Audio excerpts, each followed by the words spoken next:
m'appelle Marina, j'ai 22 ans, j'habite à Lille et depuis un mois, je gère le compte Twitter Un repas, un euro.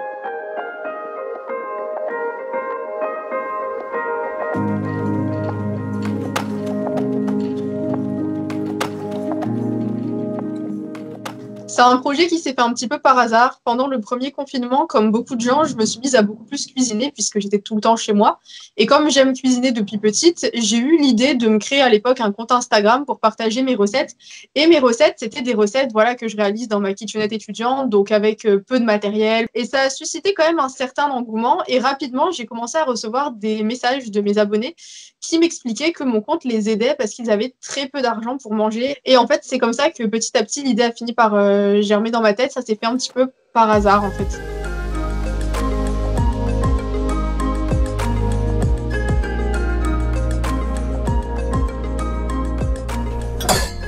Cuire le quinoa comme la recette l'indique. Je trouve l'initiative de Marina vraiment exemplaire parce que j'en ai encore jamais vu comme ça.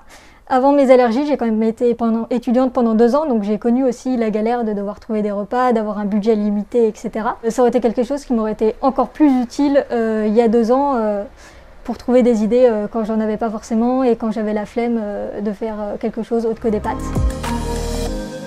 Pour trouver les idées de recettes, déjà il y a le fait que je cuisine beaucoup de base, j'aime beaucoup cuisiner, donc j'ai des idées assez facilement. Après, ça peut vraiment venir de partout. Ça peut être une recette, par exemple, que je vais voir passer sur un post Instagram ou sur un blog d'une recette et ça va me donner une idée. Après, c'est vrai que le plus compliqué, c'est de réussir à faire en sorte que ça rentre dans le budget. Donc en fait, de base, je sélectionne les ingrédients qu'il faut pour la recette et je calcule à combien ça revient. Et si je vois que ça dépasse le budget, je regarde quels sont les ingrédients qui coûtent le plus cher.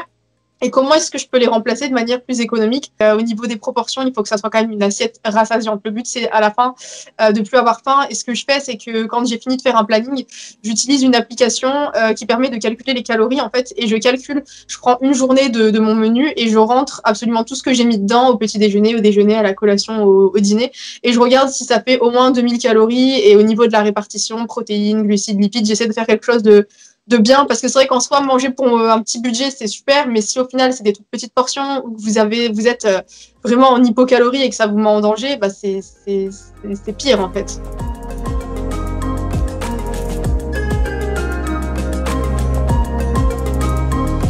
Elle est énormément ressortie, je pense, tout simplement parce que pour la faire, il faut de la farine, du yaourt et de l'eau. Donc en fait, et un peu de levure. Donc c'est des ingrédients en fait que tout le monde a chez eux. Quand je l'ai proposé, je l'ai faite au chocolat.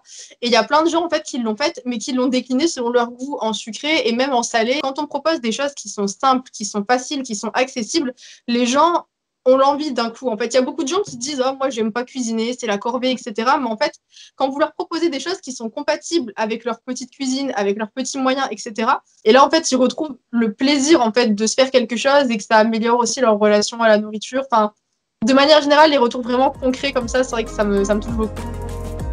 Je suis très contente de la petite sauce yaourt. Très belle découverte.